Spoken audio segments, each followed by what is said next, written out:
Halo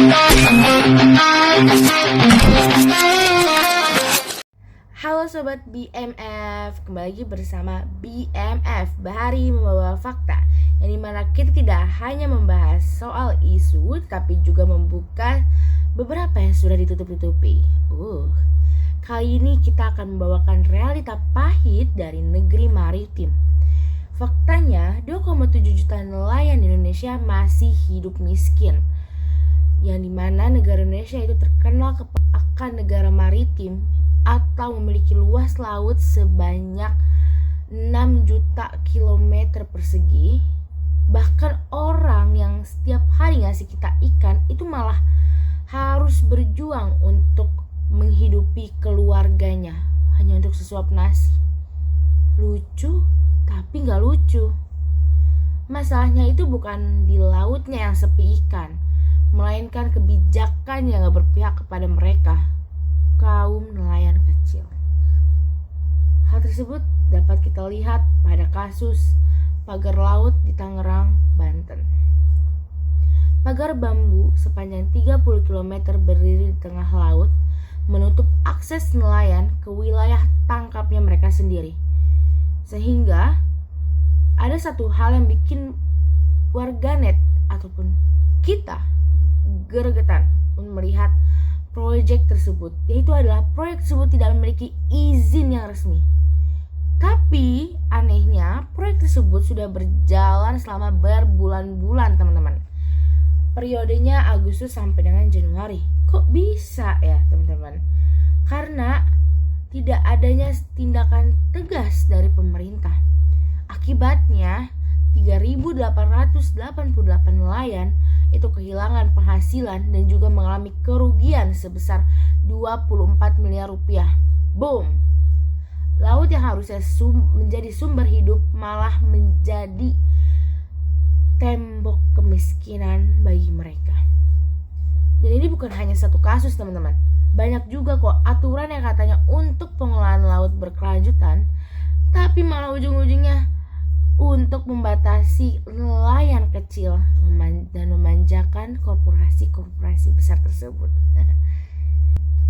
Ya, perizinan kepada kapal kecil itu akan diperibat dengan minta ampun.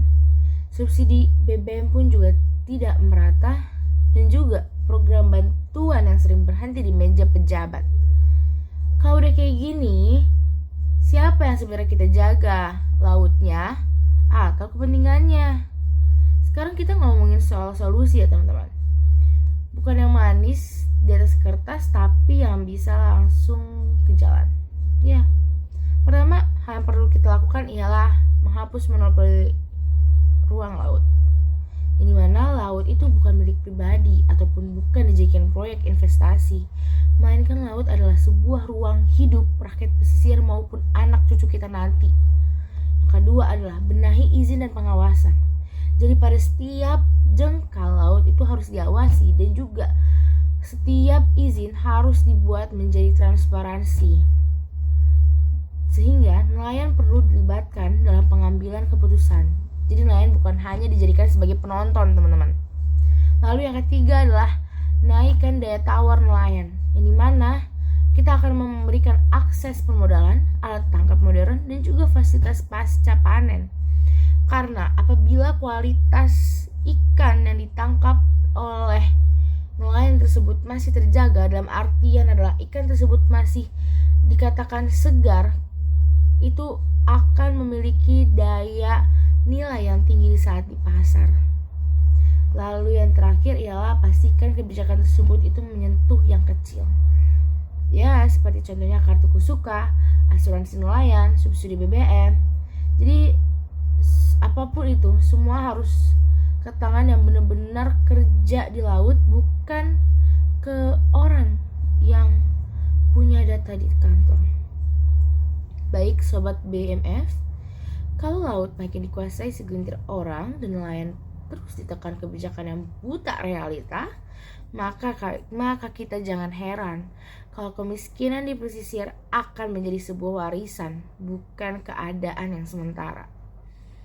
Laut Indonesia itu kaya dan raya, Yang miskin cuma cara kita ngatur dan niat untuk berbuat adil kepada masyarakatnya dan juga beberapa pihak yang bertanggung jawab terkait pengelolaan laut di Indonesia. Saya Aulia di BMF, Bahari Membawa Fakta. Bukan sekadar bicara, tapi menuntut perubahan pada sistem yang masih salah dan juga menindas nelayan kecil. Bye!